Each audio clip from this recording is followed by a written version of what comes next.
welcome back to another edition of Combat Weekly here on Combat Insiders.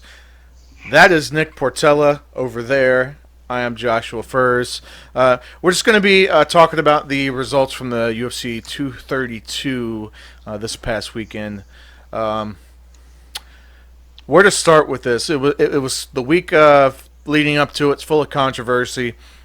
Not going to get into all that. It's been talked about at to a great extent with the whole Jon Jones thing and it moving from Vegas to LA and all that good stuff. So we're not going over that. We're putting that part aside. Nick, let's just get straight to the. Honestly, I mean, we could talk about all the fights, but I really want to just focus on the main card just for right now for this episode. Chad Mendes versus Alex Volkanovski. I tell you, we had done our video with Wayne, I don't know, a couple weeks ago now, talking about the fight. I think we all unanimously, I believe. No, we didn't. Me and you had Mendes. He had Volkanovski because he's an Aussie, right? So he picked him. Where do you think this went wrong, man? It just seemed like Volkanovski, it seemed like his skills was on another planet next to Mendes. I don't know, man. I think he just came more maybe mentally prepared. Yeah. You know, because he was in trouble. There was parts where I'm like, oh, this is going to end. And, you know, you can't blame a guy for rallying back, you know, finishing a fight. The most upsetting part of the fight is that Mendes retired. I don't believe he would be done because of this one loss. Yeah, that is kind of a bummer. I remember hearing that and thinking that hopefully that it wasn't true. Right. But I believe he did confirm it. And it's not good news. I've always been a huge Chad Mendes fan. Again, I've said it 1,000 times. I am biased towards the wrestlers.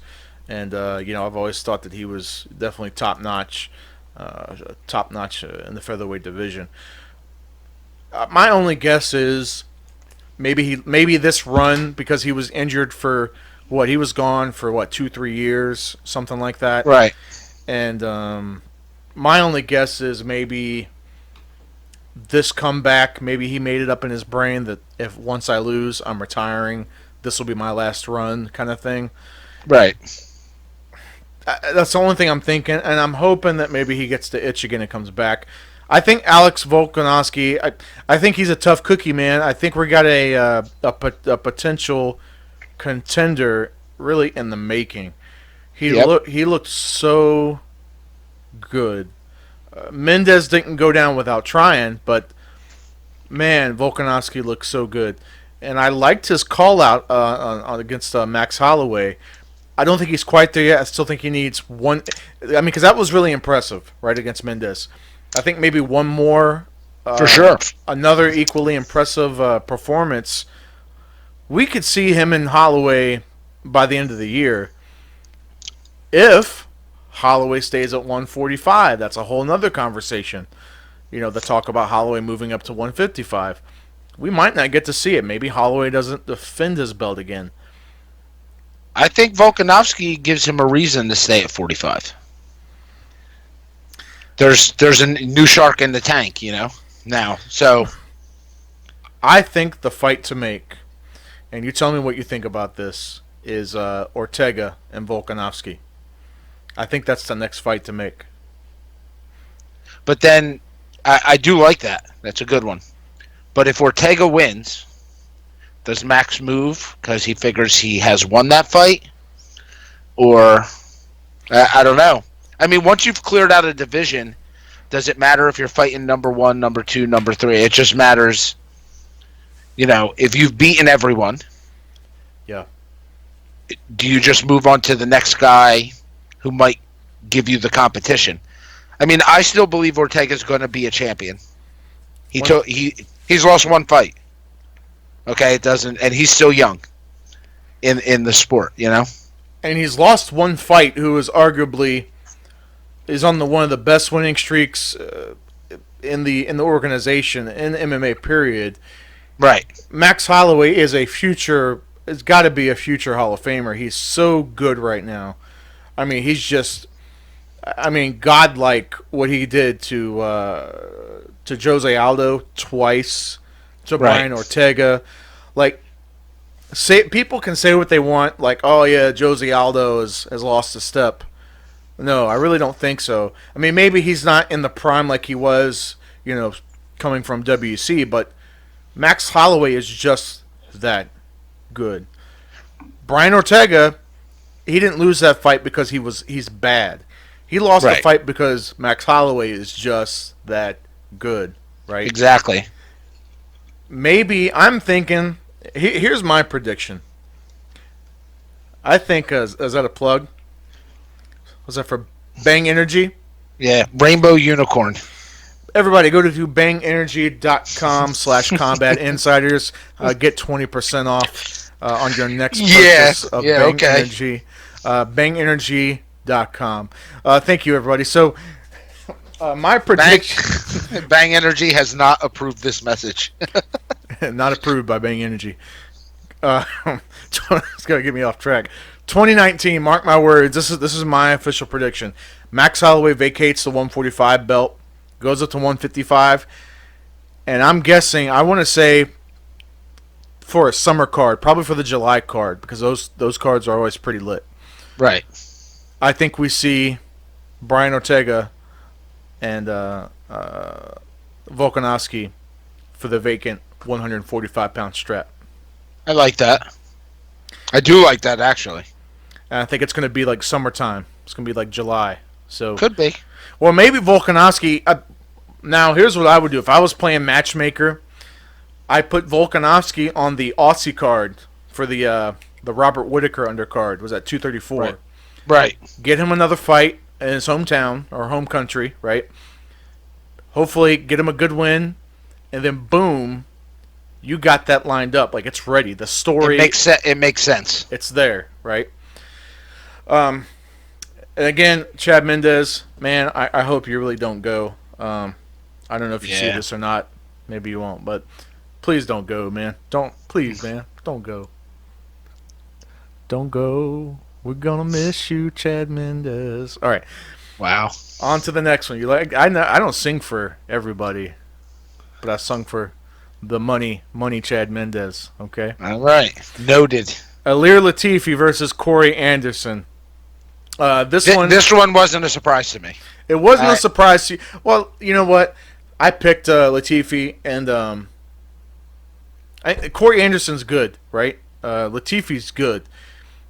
I think really the factor here was the cardio and the active defense of Corey Anderson, right? Yeah. He kept Latifi in check. He wasn't able to land those bombs that he's known for. He's capable of knocking anybody out on any given day, but Corey Anderson was so good at slipping and keeping that pace and really tiring out Latifi. So Corey Anderson calls out Jon Jones. He said he wants to give him all that smoke. Oh, man, I don't know, man. I don't know if I want to see that just yet, and it's not a knock on Corey Anderson. Not at all. Jon Jones is just so damn good, and we'll touch on him later. I keep knocking shit off my desk. He's just so damn good, and he is good. I don't think there's a light heavyweight out there just yet. I thought Gus was the best go at it. I thought if anybody would have been able to do it, it would have been Gus. And what's funny is I'm looking at the card, and there's a bunch of them where I'm like, I'm not surprised. Like I don't know. I thought all the fights were great. Yeah, it was a strong card, and I mean, really, if I want to, I tell you what, of course the real quick, just kind of glance over some stuff. The thing with the Megan Anderson Kat Zingano thing, that was awful. As far as the toe in the eye thing, you never want to see something like that. Right. I was rooting for Megan, so. But it was bittersweet, right? Because she got the victory, but it's not really. Yeah, She offered a rematch as soon as she was healed, and apparently she has an iris injury. But that says a lot. Now that you have, like, there's the featherweight division. There's been talks that some people think it may go away, right. unless Nunes is going to defend both, and if she doesn't, what's going to happen with the 45 division? There's all this what if, Real quick. surrounded. Yeah, real quick too. Ryan Hall beats BJ Penn in that rolling ankle lock, knee lock thing. I mean, like, oh my God, man, that was insane. Ryan Hall's a beast. I don't know why he's not. He was like on the Ultimate Fighter on the main cards, then he disappeared. Why? I don't know. I think he was talking about, did he have an injury or something leading up to that? I think there was talking about, you see my dog in the background, that's why I'm trying to get him down. But I've heard a lot of rumors, not rumors, but people talking about how they want to see Gary Tonin versus Ryan Hall. Oh boy. So our buddy Gary Tonin, that's a hell of a leg lock master. Yeah, as well. So that would be interesting. Under whose flag? It'd have to be UFC. Have to be. Also, another notable performance I thought was Uriah Hall versus Bevon Lewis. Because he came out of nowhere. Bevon Lewis was winning the fight. Uriah Hall just didn't seem like he was in the fight. And then, out of nowhere, boom. Round 3, boom, it's over. And it was almost like for a glimpse we got the old Uriah Hall. That's what he was known for. Right. That counter striker, and he was waiting for his moment, and when he had that moment, that's all he needed. And boom. Let's go back to the main card. Carlos Condit versus Michael Chiesa. Not surprised there either. I tell you what, I wasn't surprised in the way it ended, but I tell you what, I was impressed with how good Carlos Condit's defense was on the ground, because he was fighting him off. He almost had Michael Chiesa in a couple in some trouble on his own right. So I was really impressed. Not that I'm not going to say, like, of course I know Carlos Condit's he's not a slouch on the ground. He's right. Very well rounded, but he's a natural born killer, for God's sake.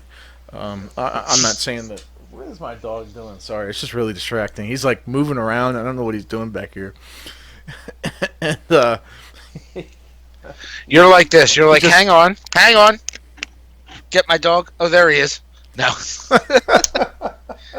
So, but anyway, back to the fight. I think Chiesa looked great, not cutting all the weight. Like, he looked huge at 70. Yes. I think he's probably going to find his footing, and I think you're going to see he's going to be one of the next ones to make a run. I think you're right. He looked healthy. He looked happy, healthy and happy, right? He looked great. He looked strong. Probably the best Michael Chiesa we've ever seen. And then, of course, we're going to the co-main event, which was my favorite holy shit moment of the night. Yeah. And it was Amanda Nunes versus Cris Cyborg. So, I've been picking Nunes since the fight was announced. You did. Just not. I didn't. I thought it was going to be in the later rounds, and they just got into a slugfest. But I did watch the interview where Nunes said that she spars with the guys at ATT and moves forward, and she said soon as the first big punch touched her, she realized Cyborg could not knock her out, so she just moved forward.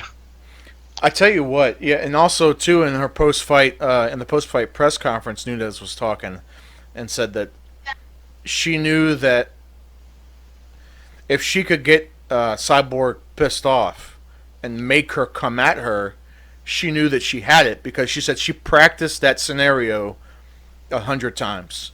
The scenario of Cyborg just, going wild on her, because Amanda Nunes she's the better counter striker. She's a lot more accurate in that sense. It kind of looked like what she did to Ronda without the moving forward part. Yeah, I mean, sort of. I mean, it's a lot. It's a little bit different, but yeah, I mean, in a similar way, she waited for Ronda to make that first punch, to wait for the strike, and she went. She went at her. She wanted Cyborg, and I think it. I don't want to say shame because I love Cyborg, but shame on that team because going into that fight, if there was one thing I would have said don't do against Amanda Nunes, that's get inside her pocket and start wild swinging. You don't do that. She's too powerful. She's too dangerous, and it's just she didn't show her any respect. If I'm Cyborg, I stay on the edge, I stay in the range, and just pop shot her, just jab her to death like she did with Holly Holm. She jabbed her to death, and she won the fight. You don't have to have this super impressive performance and knock her out. That'd be great, but if I'm Cyborg, that's what I'm doing because that plays into Amanda Nunes' strengths. The closer you get to Nunes, the more you are catering to her advantage, and I think that it just went right out the window. She got popped really good in the opening seconds. It pissed her off, and she's like, "I'm going to take this chick out," and tried to go back to retro Cyborg, knocking out everybody, right. And it doesn't work. It didn't work with Nunes. And you know what? Hats off to Nunes. That was her game plan. She controlled the way that fight went, and here we are. We're talking about arguably the female GOAT. I think she is a GOAT, but the one thing I did like in Cyborg's post fight, she made no excuses. She said it's not going to be the last time I lose. Yeah, these things happen in the fight game. Blah blah blah. It is kind of weird though. Why she's, if anyone, is not granted an immediate rematch. Why is that not a thing?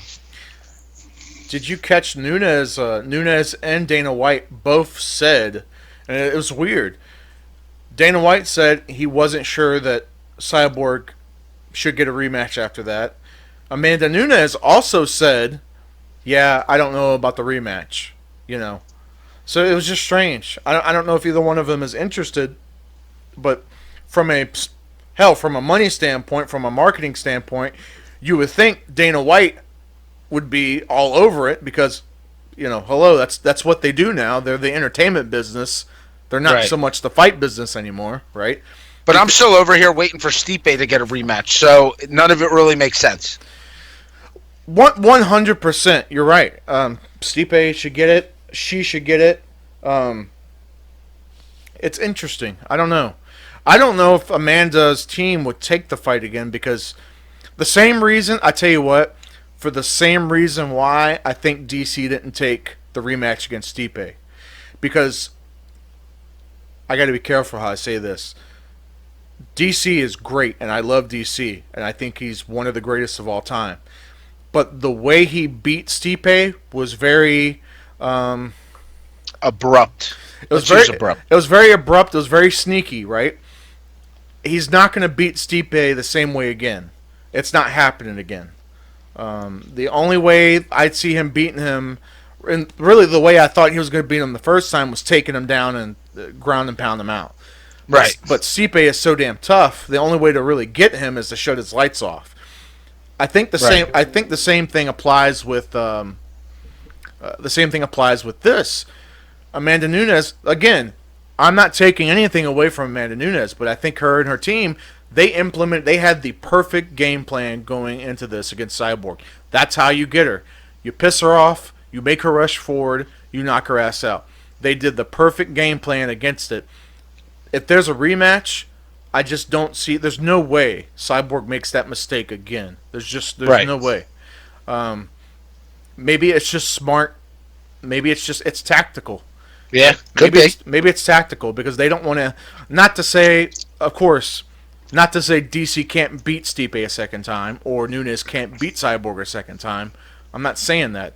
I'm just saying from a tactical. It would go down different. It would have to go down differently. It would be a harder fight. It would be a much harder fight because they both won in similar fashions, like a sneaky. They play to certain weaknesses, right? and it was just kind of a sneaky, abrupt way to win. But um, that's that. That's the rant on Nunes and Cyborg. It was an awesome fight. It was an awesome moment. Bangenergy.com against bangenergy.com/combat insiders Yeah. for 20% off on that promo code. So go and check them out. Now, I'll be real honest. The fight I'm least interested in talking about is the main event, and here's why. I get it. They said he's cleared. We're not going to harp on it, on this and the pictogram and that and shit none of us understand anyway. But had he have lost, everything would have been all good. Now that he won, even though the scientists say it makes no difference, there's always going to be that doubt. You know? Like, let's say he sorts out whatever's going on with him in his body. And they're like, this is what happened. Tests come out after test after test, and there's nothing. Does Gus then warrant a rematch? No, no, because the way he beat him, he systematically shut down his game. The one game that Gus had over Bones was his boxing game. That was the one thing he had, was his boxing. You can maybe even argue in the first fight, Gus's footwork was slightly better than Jones. But will a completely clean fighter thing creep back in? I don't think it matters. Even if Jones pisses hot again, that yeah, shame on Jones if that happens, but I'm sorry, I just don't think that has nothing to do with the way he beat Gus, especially the second time. Yeah, shame on him if it happens, but it's got nothing to. Being on the juice does not make you smarter, right? It's not going to do that. It doesn't make you, have a tactical game plan like that. That's not the way. It doesn't do that. Moment of truth, though. Moment of truth. Is Jon Jones the GOAT?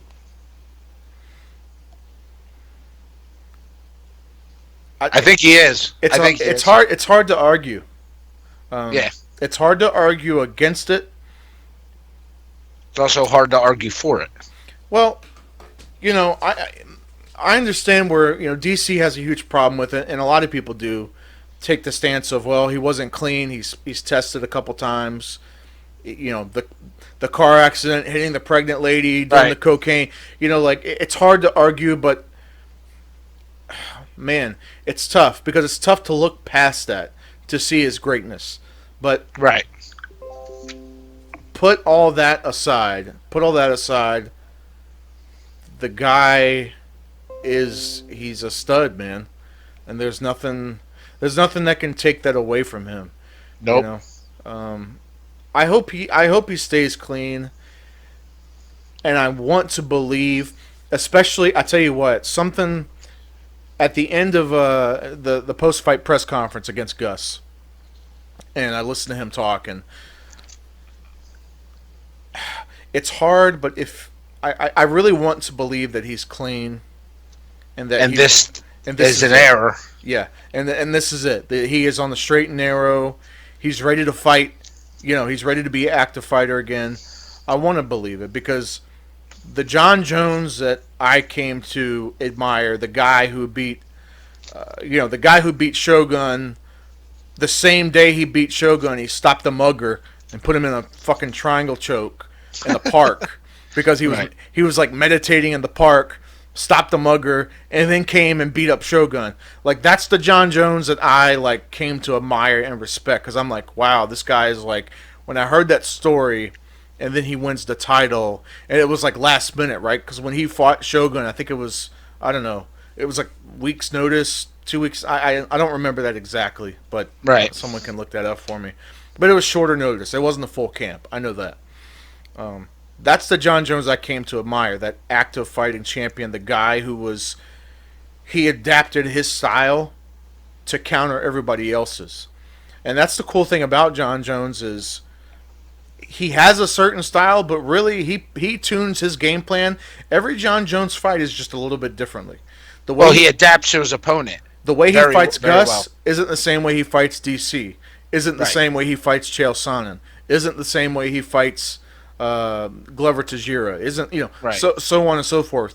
You literally see a different Jon Jones every single time, and I think that's what makes it hard to plan against him.